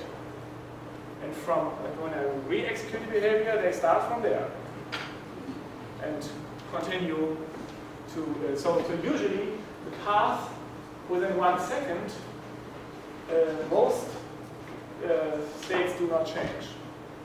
So that basically, I mean, there are situations where they might change quicker. But I mean, for example, one thing here somewhere is I'm striker, so I'm the robot, and that's a state. So there's somewhere it's role switch, it's the role decision, and it says, well, I'm the striker, so it's a state. And below that is a state machine. It says, well, what does a striker do? And then there are different states. Striker is currently walking to the ball, or it's kicking the ball in different directions, and so on. And this is the memory of all this. So, which the current state is. And we try to avoid anything else as memory. That's not completely possible because some things are not so easy to do with just states. Like turning by 360 degrees or something like that. Because then you have to remember where you started to do the turning. But yeah, that's basically the memory of the behavior. So, which was state in the previous cycle. From there, I changed to the new. I switched some states and some options, and some options do not get executed anymore because they are not relevant. But it's just hierarchical. It always starts here, and then I track the path. It was basically the output of the previous cycle, and then it might change because here is somewhere is a condition that's now true. State is switched, and another sub-option is executed, and so on and so on. So there's actually no planning involved. We have a path planner, but the behaviors are not planned. Instead, the plan is lined out. So that's the plan, and it's pre-programmed. So that's basically the plan. So all the intelligence in this behavior is in the head of the programmers. And, yeah, evolved by doing practice matches, basically. Can I ask a quick question? Yeah. With such a complicated system, are you hitting the processing limits of the node? This is actually very fast. So the expensive part is vision. Because you have more than 1 million bytes or something, this is an image. And so you have to deal with that. This is like, so currently, I don't know, we have 16 milliseconds in theory at least per image. And I think 4 of them are for image processing. And then we have about 100 modules. And so the major biggest thing is image processing. It's actually the first step in image processing, is scanning these scan lines. And from there, you get less data, because then you have runs in this image. The number is a lot smaller than the number of pixels in the image, and then things get faster. Actually, we currently, we haven't done it or used it at RoboCup, otherwise I would have very nice videos here. We can do online logging of everything, so we can even log the images. And it is 16th of the original resolution, but you can still see everything. But we experienced some problems with that. So in our system, we didn't realize any frame rate loss, but the robots got sluggish. So something in the operating system below that couldn't deal with it. So we had the impression that human was not playing like human anymore, although it always said, well, it's 60 hertz and it's 100 hertz. So we switched it off. Otherwise, I would have, maybe it would show you the final from view of all the 5 robots. But I can't, because otherwise you would have lost it, probably. So there's still something left. And for us now, it's like we had this 500 megahertz per processor, and now we have 1.6 gigahertz. And now we have, it also helps, we have SSD. So some of the, so we now do full image global calculation, for example, which is fast in SSD. And so for us, it's still fast. So I'm over the time, I guess. So then I basically, since we are over the time, I just switch to my final slide. So, okay, this was announced as kind of a guide how to win RoboCup matches. So one thing is doing the right thing. So basically you have to choose the right methods and implement them well. So we also, since when we used the IDOs before, always used this approach of grid-based vision rather than using block-based vision, because in grid-based vision you can easily introduce the knowledge about the pose of the camera. So you know where up is. It helps a lot. And what can be expected in which part of the image. It's harder when your first step is building blobs and stuff like that. then you have to do probabilistic world modeling because you only see a small part of the world, and actually we often use text-based textbook methods, but we have to extend them because usually they are not written for humanoids, and there are always, I mean, if you have methods that were originally like localization and stuff like that for laser scanners and have 180 degrees opening angle, and then you have something like 60 degrees horizontally, then you have to change something because some things are different. But in general, it's like we always have probabilistic robotics in our workshops and look into it. I think since 2000, basically since I entered RoboCup, we always used hierarchical state machines for behavior control. And since we were always not so bad, at least that's not a limit. You need some people to program it, but I haven't seen any other team doing something completely different and being successful with it. Because it's from the perspective of a competition, it's rather easy to handle. Because I mean, if you would use a big neural net and something is not as fluent as you like it, it's really hard to change. Here you can go into it and say, well, okay, there in this option I have to change this condition, and then it does the thing that I want it to do. Yeah, and now with humanoids we have to balance walks and things, so open loop is out. You cannot be faster. I don't do also close loop, right? A little bit. A little bit, okay. So for the nows, I guess it's without closed loop. I mean, they get quite shaky after a while, so you need closed loop methods. Yeah, and doing things right, we are very keen on keeping maximum frame rates. So we always measure the frame rates, and people who write methods that take more than a millisecond to argue why their module is so important that we should waste so much computing power on that. So everything, most modules are below 1 millisecond. And we do, we synchronize everything so that you can get the best measurements possible, and we do a lot of calibration. So actually we would like to avoid that, but we haven't found a way. So the human kind of also benefits from having many students, because this RoboCup, I think 3 students were always letting robots run across the field to calibrate them, because I mean they come back from repair, then they have to be recalibrated and stuff like that. We would really be happy if we don't need to do that, but currently the current walk only works with calibrated robots. And that would be a real benefit if you have something that can auto-adapt. So in that, so while walking, we calibrate, that would be really good. What exactly do you mean by calibration?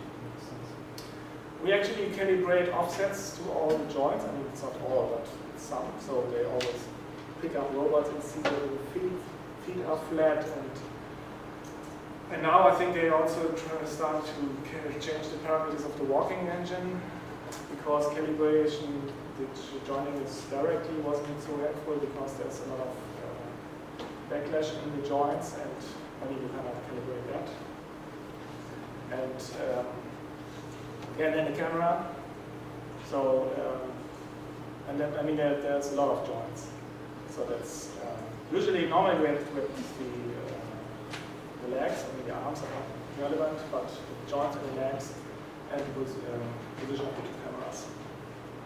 And since the cameras also can move, apparently we have to do a lot of calibration, because we also have to do a lot of repair work, and you never know what Algorand did when they repair something that has nothing to do with some joint angles or so. Because you get them back, they install their software again and whatever. So it's really, really annoying. And so we actually, I don't know, if human had to appear with 3 people at RoboCup, that would be good. And so that was the slides I skipped. So, I mean, that's not, I said, well, here you can only do things in software, but that's not true. So the robots would never work without the human team behind them, because they can, I mean, they do the calibration and during a game you have to make decisions whether you take out that robot or not, or whether you take time out and fix things and do practice matches and analyze what you have to change. So there's a lot of human intervention currently. So that's far away from self-contained system. So we could never give we give away our code, so there's some, what was mentioned, so most of it, so we usually, after RoboCup, we will do so in September, so probably will be October, because our internal deadline is September, and most of you are also students, so you know September takes a little bit longer. They also plan to write a longer report this time. Last year we had a very short report in our, so 2011 I think it was 189 pages, and last year it was something like 40, and half of it was old stuff, so it was a very short report. So we publish our code except for the behavior, so, and some kicks I think. So what we want to avoid, because in the beginning of the Algo League there were some bad cases where teams won something like the Latin American Open with a German team's code, or they try to qualify for next year by sending a video of our code playing on the robots. And so we don't want to have small little humans playing on next year's RoboCup. So, and we had that in 2005. There were teams that, there were all the mistakes we made were still in there, and strange, too different walking, aging, and whatever. So that was really strange. And since then we never released our behavior. So, but that wasn't the reason why I showed the image so small. So because it's not big. But basically everything else we published. So this year 12 teams, I think 12. So of 22 teams used our walk, including us. So that's the majority. So most teams use our walk. It was really hard to program. You have to find someone who isn't hurrying, isn't in a hurry to finish his studies, so he can basically ride walks for 3 years. That's what's happened with Colin's walk. So he took his time, and every year he had to do better walk. But you need someone to do that, and you cannot force anyone to do that. So, are there any questions? Although we are really late, sorry. Really quick one now. You mentioned probabilistic robotics is a great textbook to read. Any other books or papers that have been a real inspiration? I mean, we basically look at what is published in the area of RoboCup. So, because when you are in RoboCup, you realize one thing. I mean, there's this RoboCup Symposium, which is not really a high quality scientific symposium. So it's like, I think 2 times we now won the best paper award with the master thesis. So it's kind of low level. But you also realize that there are many papers that are published. Don't say low level. Huh? Say it's very specific. It's very specific. Okay. So. I must say this as one of this year's co-chairs. Yeah, but I was also well, so, one co-chair. It is like that. So it's. I think one of the best paper we won was rejected by IPRA before. So it's kind of. But it always depends on the reviewers. No. What you realize is that even in RoboCup, there's a lot of research that never runs in the games. So because people, there is, if you do a complex system like this, you're always between 2 modules, that, except for the official interface, there's some unofficial interface that they share the same processor, and when one module takes more computing time, the other one has less. And so there are many things that are actually not used, or there are. You can always do an experiment in which your method looks good. And it's hard to do that in a competition. So if you have to do 8 to 9 games, and the whole system has to work all the time, or at least better than the system of others. So and that's from my perspective, is the kind of quality of RoboCup and of all the other competitions that are now out there. So that you can always design experiments unless you have some very standardized experiments, but somebody designed them maybe so that his stuff looks good. But if you really have to make it work, then it's has a different quality. Usually the methods that do best are, I mean, when we started to use the probabilistic method, we were already 10 years old. So it took 10 years to basically understand after, I mean, particle filters, I think they were made in the 50s or something like that, until they were reinvented, until we really learned how they work and how to use them. So yeah, we look at, I mean, we look in the area of our league and leagues and see what's done there and try to find out whether it's usable or not. So for example, this year I listened very closely to anything that had to do with the yellow goal problem. So there was some visual compass, for example, and stuff like that. But you always need some RoboCup specific that says, well, okay, we do that, but it doesn't take more than 1 millisecond on the robot. Because, I mean, many other problems are already solved, but only if you have the limit or so which you basically do everything with enough computing power. But on humanoids, we never will have, because whenever you get a new computer, you get more input data and these systems also grow. So whatever you do, it's getting more complex. And there was a time when the self-locator was kind of the most expensive behind. After the division was the most time-consuming module. That's not the case anymore. So on the IBOs, I think we had several milliseconds for self-localization, and now it's also 0.5 or so. So but there are new challenges always each year, putting them together, and so you need computing power. Yeah, so we try to, I mean, this is basically, in our case, we have a student team. So we start with bachelor students, and then we have master students, and most of them are. So they are, we have one PhD student currently, and she's actually not doing research in RoboCup in her main, so it's a day job. So, so you have to also do things that students can actually implement, and so it's not.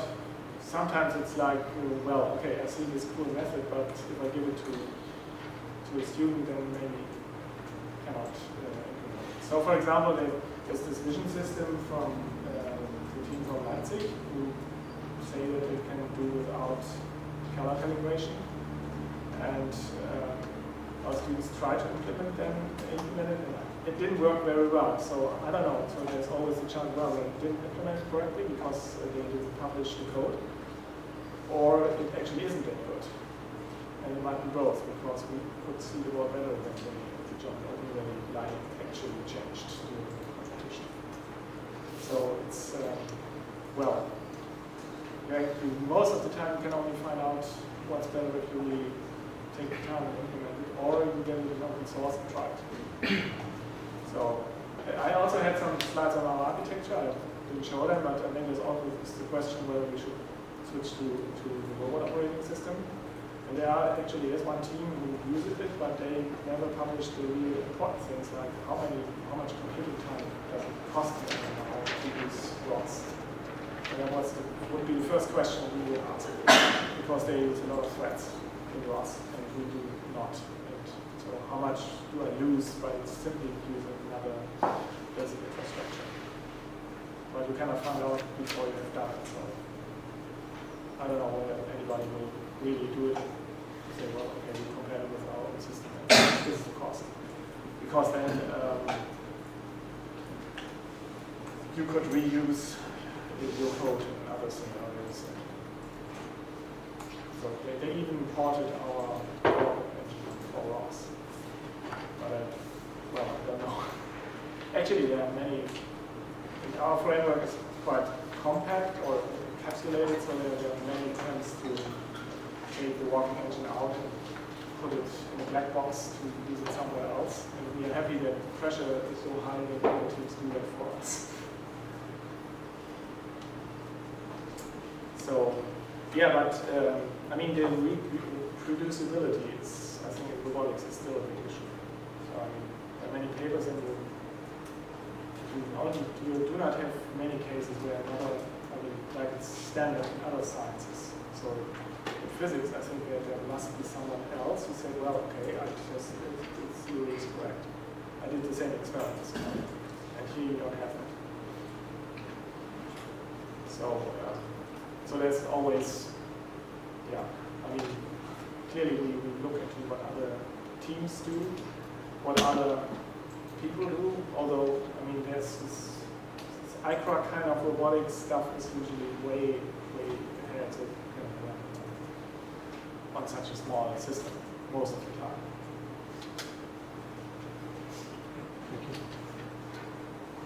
So are there other questions? I just wanted to ask, where is your path planning situated now? In the working engine literally, or you have some behavioral part as well? The path Planning, yeah. The path planning is directly called from the behavior. It's a class that is called path planning. So okay, so it isn't changed from 2011. We have still the 2011 stuff. We now have a student who writes his bachelor thesis on the new path planner. I mean, the old one is a rapidly growing random. And I mean, actually you don't need that because you have point-like obstacles, and so the new one is, I think, 10 times faster or so, and it's just using centers of circles, and so all the robots are centers of circles, and it plans from circle border to circle border across the field. So I don't know how long it will take. The main thing is that the actual path planning is not the problem. It's all special cases, like what happens if you are inside an obstacle and these things. So, I mean, you have this model of an obstacle, and then you have circular obstacles, but the nows actually are not circular. You can be closer to the obstacle than the model says. And what should you do then? And does this work in all cases? And that's basically the stuff that's the value in the existing path planner, that all this has been figured out in a way that it works. And that's where the student is struggling with the new path planner to make all the possible cases work, basically. That can happen by jumping. I mean, the obstacles can jump, they are fused between different observations from different teammates, so they can be wrong and whatever. But there are many cases, and there must be a good solution.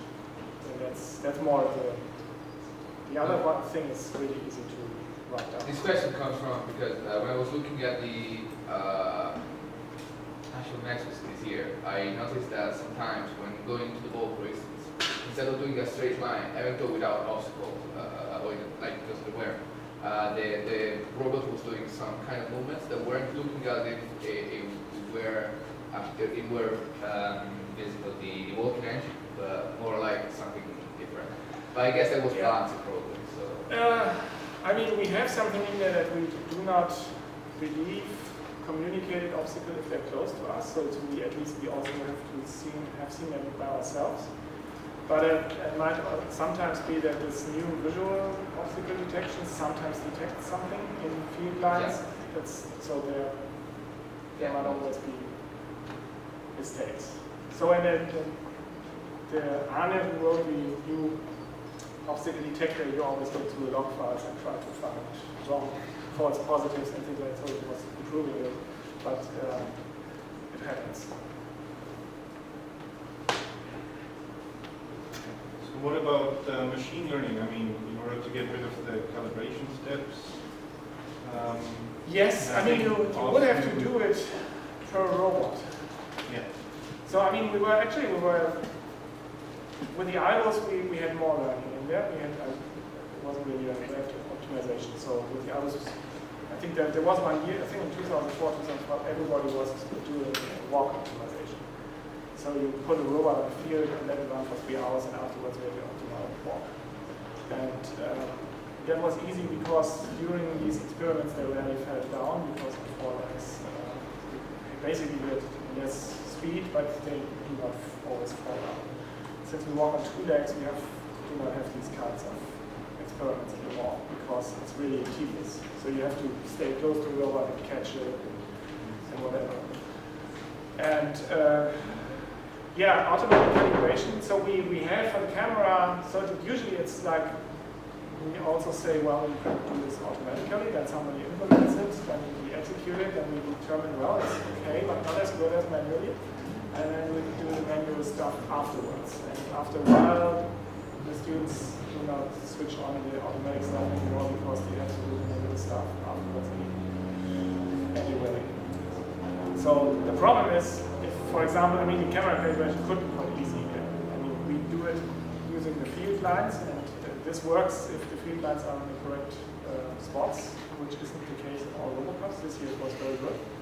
In Singapore, we started this, and students came and all our cameras were decalibrated. What happened? And the truth was that the field lines were in the wrong spots. So we wrongly calibrated on all the cameras because the field there was, I think, 10 centimeters errors or whatever in some things. So the problem is that you first have to, and we actually could implement that, but nobody has done it yet. You have to detect, for example, the field lines with better algorithm than you use during the normal games. Because during the normal games you only have this half millisecond or whatever, but when you do calibration, you actually could use an image and could compute 1 second on it. So I'd say, well, there is a field line. Because what you can still recognize as human, that there is the field line and 5 meters away. With our current algorithms, we cannot find it. Because, I mean, they are half a pixel wide, and it's a slight change in the green. It's a field line, because it's a mixture between field and white. And we can do that with vision methods, with the ones that take time. But somebody has to implement this. And if you, then you can, for example, do these things automatically. We have now a master's, it's a diploma thesis on calibration for the now. So the idea is that you attach black and white checkerboard patterns to the feet of the now, and then it moves around and looks at the feet and auto-calibrates both the cameras and all the joint angles. So that's the ideas are based on this auto-calibration for adjusting that has been done in the we have Udo Frese in Bremen. He did with his student Oliver Bierbach the auto-calibration for adjusting, where adjusting basically moves, they have markers on the hands and they move around. And then they use this for both calibrating all the joint angles in the arms and the two cameras of adjusting. And this is basically a similar idea. But here you have the problem that you also have to kind of plan the motion of the now, because adjusting cannot fall over with the arms, but the now can fall over, in particular if it's not calibrated. It's kind of a chicken and egg problem. You have an uncalibrated robot and you try to make motion. What we don't know is whether this works. So because this motion is completely different than anything that will be done during games. So stand on my leg and then move the robot. And I have to stand on my leg because one leg has to move independent of the other. So we have no idea whether this will work. I mean, there will be calibration, but whether this is helpful or not, we will know afterwards. Because on one leg is load and on the other is not, and so there might be a lot of problems. Yeah. And I guess just to comment, yeah, calibration is all about accuracy. It's easy to get the result, but is it good enough to actually play it? Yeah. Actually, I would prefer that the robots do something while they are playing. So, I mean, they get a lot of measurements, 100 measurements per second from the body. And there must be something in there that tells whether whether all the joints are calibrated correctly. Because, I mean, if you now I don't want to implement something very simple, because usually everything is very simple, that the now detects when it's standing, when there is one leg is more load than the other, and then they switch off the stiffness of one leg, so that because otherwise a few joints will get very hot. And so over time you might be able to detect that in situations where something should be symmetric, it's not, and you use that for calibration. So, I mean, that would be like we could. I mean, we don't stand up in the morning and do some animation movements. We just walk. And sometimes we slow down. I mean, children do that a lot. And know that they, at some point they are quite comfortable with walking, and a few weeks later they fall down all the time because something didn't work out so well, and after that everything's fine again. And that of course brings up an interesting point, because we were thinking about similar things in our team, lots of the other teams, and really most teams really don't like this kind of online learning, updating of their robots, for the simple fear that you may have a robot that works okay and then it's learning something and now all of a sudden it's completely lost, right? And then you have no idea on how to get it back. So like us, we have learning systems, and then like, okay, I'd rather have a robot that I can predict what it's going to do, so you know you need to pull them off the field now or something, rather than a robot that gets creative while trying to kick a ball. Yeah, I mean, there are two different things. One is behavior learning while games cannot work because you have so few examples. So, I mean, each situation may only happen once in a whole game. And if the robot doesn't have enough information to guess the reason why something happened. So, I think that's impossible. So, in machine learning, you can avoid this by doing things 100,000 times, so that it's not important that whether you know the reason or not. So, but if you do things only a few times, and one kick failed because somebody pushed you and you didn't realize that somebody pushed you, and things like that, so I think you cannot learn during the actual games, because for learning you need something like you know the reason, or you must have enough examples, and there aren't enough examples. And you don't know the reason why something doesn't work. So we've also had, I mean, the standard thing that you can do would be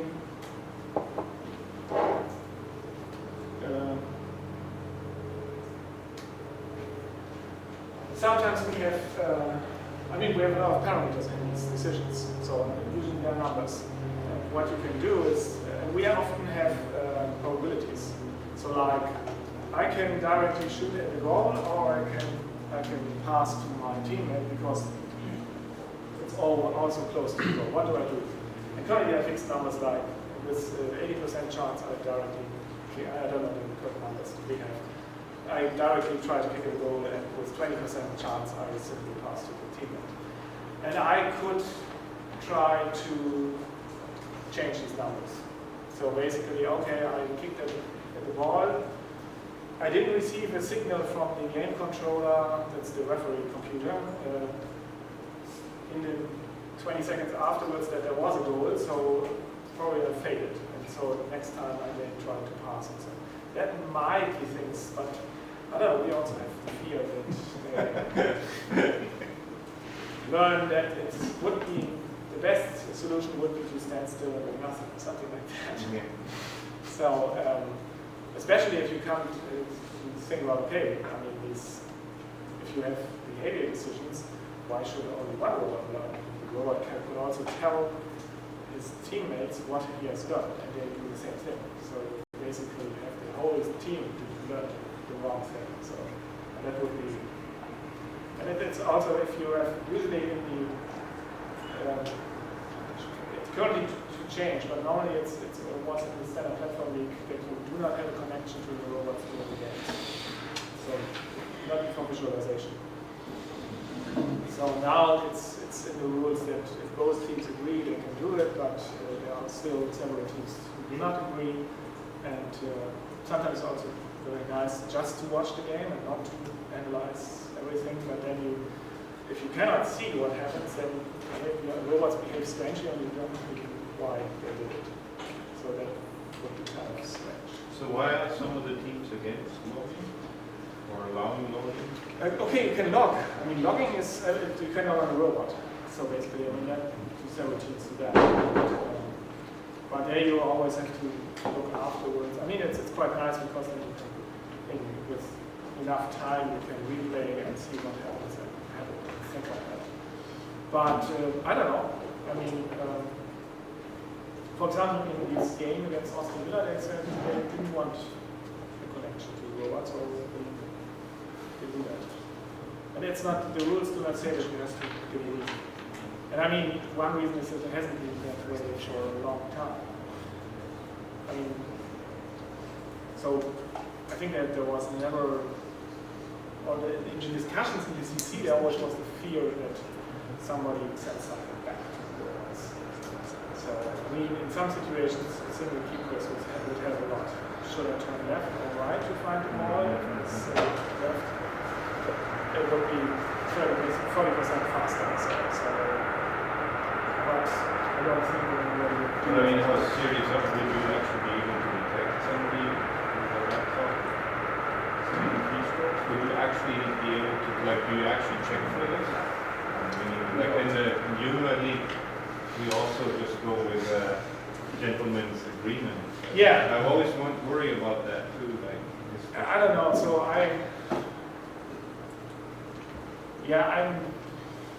there could always be somebody like that. I think anyway, that would try. I mean, I think back when the Albo League was organized by Sony, they registered MAC addresses and stuff like that. And they programmed the access point to only accept these MAC addresses. So you at least had to go through an IDO to get into that network. So you had to tell your IDO, that wasn't that easy, I think, to send something to its teams. So, but I also think, I mean, most teams, but it's kind of new. So basically, it always was forbidden, and then some teams asked the other teams whether they can do it, and usually they agreed, and then other teams complained, well, it's not allowed, and now if we had would have prepared some software, it had been allowed. And so they put it in the rule now, but you can still refuse to do it. I don't know, it's not, I mean, it's too late anyway. So, I mean, especially in that game, it would have been too late because it was a semifinal, so either win or lose. Cannot fix anything. And usually the problems that occur then cannot be fixed in a half time or in time. I mean, usually teams that made it to the semi-final have had enough practice matches that they have found their bugs, or at least the easy to fix bugs. So yeah, we are. Yeah, I guess we can really continue this discussion with some coffee and maybe some pastries. Hopefully. So I have one final thing on this. And it's right. So I prepared an exercise because there's right now is an exercise. Yeah, I guess we have the coffee break between them. So. Yeah. So on this URL you can download our simulator with basically the current code of the human software, and you can start programming your own dribbling behavior in Subsolve. So there's a little bit. If you have questions, I'm still here until I don't know, 6:30 or so. So and you can try to implement some dribbling behavior also. So maybe either you have never programmed behavior, then it might be new for you, or you simply check out Subsolve whether it's good or not. I don't know. Okay. Yeah, before programming, we should thank Thomas a lot for giving us insight.